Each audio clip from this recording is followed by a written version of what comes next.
This is Mike Swanson. You're listening to the Wall Street Window podcast. In a few moments, I'm going to play for you a recording of an interview I did for Ike Iossif this past Friday about the financial markets and the big picture, what I think is going on here.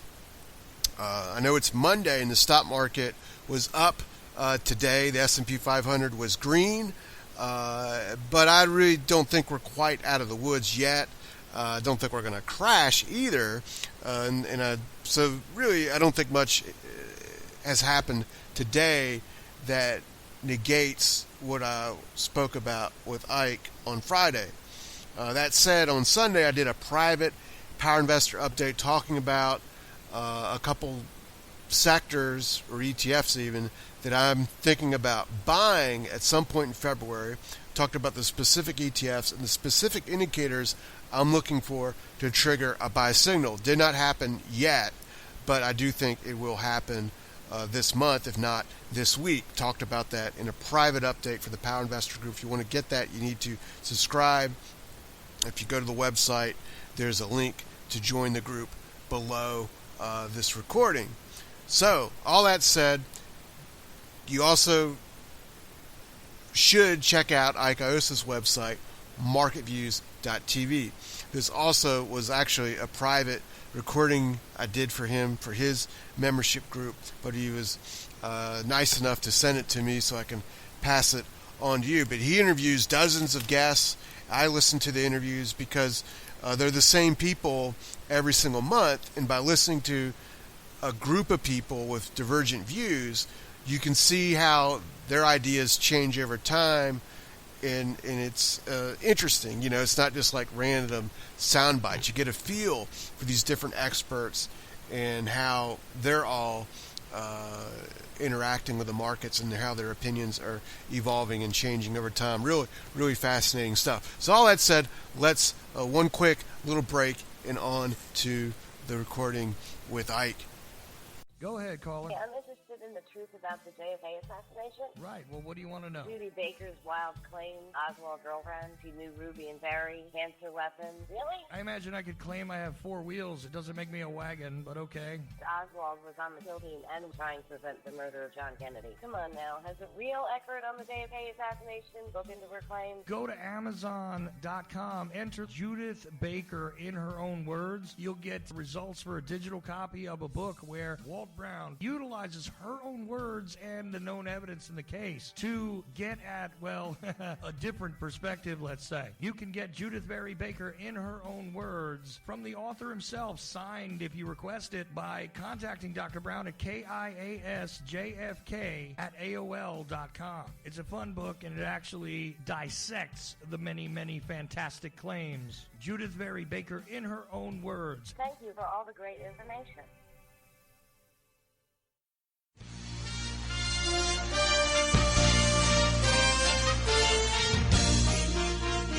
Welcome to Market View with Ike Iossif and friends. This show that not only reveals and analyzes the inside story on today's market news, but also uncovers the areas where investors can make money right now. Market Views with Ike. Gentlemen, good morning. Mike Iossif, your host for Market Views. Guest, my very good friend, Mr. Mike Swanson. Hi, Mike. How are you? Oh, doing great, Ike. How are you? I'm doing well too. And Mike, you and I were talking off the air, and I was sharing with you how, we have these popular myths about if the first 5 days of January are up, January will be up, and then if January is up, the market will be up. And if you look at the market action from January 1st until now, yes, the first 3 weeks of January were up. If you went by that measure, you would expect an up year. But if we close where we're at now, January is going to end up being a down month. Does that mean we're going to have a down year for the market? Basically, I don't subscribe to either the bullish or the bearish scenario based on how January goes. I was curious to hear your thoughts based on the price action. Here in the United States, the media, let's say, is really focusing on this coronavirus as an explanation for why the market is tumbling, or tumbling because I'm falling into their rhetoric. All we have done is come off not even 5% yes. from the recent high. And what was interesting to me is that whole story about the coronavirus and, China has shut down several cities with tens of millions of people in them. All that began before the U.S. stock market even turned down. The markets in Asia fell for 3 or 4 days, and our stock market went up and ignored it. And it actually turned down last Friday. It gapped up that day and did very well, and then had a big reversal. And then, of course, we fell Monday and bounced a little, and now falling again today as we're doing this interview. And I would like to make the argument that the news isn't really what's driving the market. That what's really going on is sort of what you were talking about, the price trend. And what happened in that sense is that the stock market made a new 52-week high on the first day of November, closing high on the S&P 500, and then went straight up at a 45-degree angle, over 10%, in fact, with only a pullback of 1 day that was meaningful during the whole move, and had come into this year extremely overbought, and was in a situation where if it had continued to go up like that, it would be, so overbought, it'd be like January 2018 and would collapse back down, or worse. It would be like March of 2000 or something. Instead, we're doing a pullback, which I think is more positive for the rest of the year for the market. I don't know if it's going to have much upside or what. I'm not trying to figure that out at the moment, but I'm just trying to say that a pullback is what you would normally expect, and that's what we're getting. It's probably closer to the end than the beginning because the VIX is touching 20 today. It's up 20%. I would expect the S&P 500 probably touch the 50-day moving average at some point in February. Maybe it goes to 3150 if there's more downside, but we've probably seen the bulk of it. That doesn't mean I think we're going straight up or something, but I just think, after this thing stabilizes, we'll probably see another sideways range for weeks, if not months. And then we'll have to make up our mind, 6 weeks, 8 weeks, 12 weeks from now, whether it's going to break out or be something like 2015 or what. But I don't think anyone should be too shocked by the drop.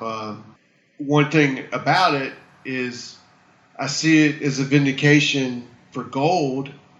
Gold's up. Gold stocks are doing okay today. But instead of the coronavirus, I think there's other issues that help gold. And that is that we found out this week that the fourth quarter GDP numbers were 2.1%, 2.3% for all of last year. There's a capital investment slowdown. And these are things starting before the coronavirus thing hit the news wires. And as of this morning, the Fed Fund futures market has an 84% chance of a rate cut next December. I think that's the real story that I'm most interested in, and I think that's bullish for gold. What that means for the stock market, how do we get from here to that movement? It's hard to tell, but I don't think we're going to crash here. It's either a consolidation for a new high, and then another move up, or some big top that's going to be made. So I think that's the big story that we're looking forward to. Mike, any other thoughts? Anything else you would like to share with us today?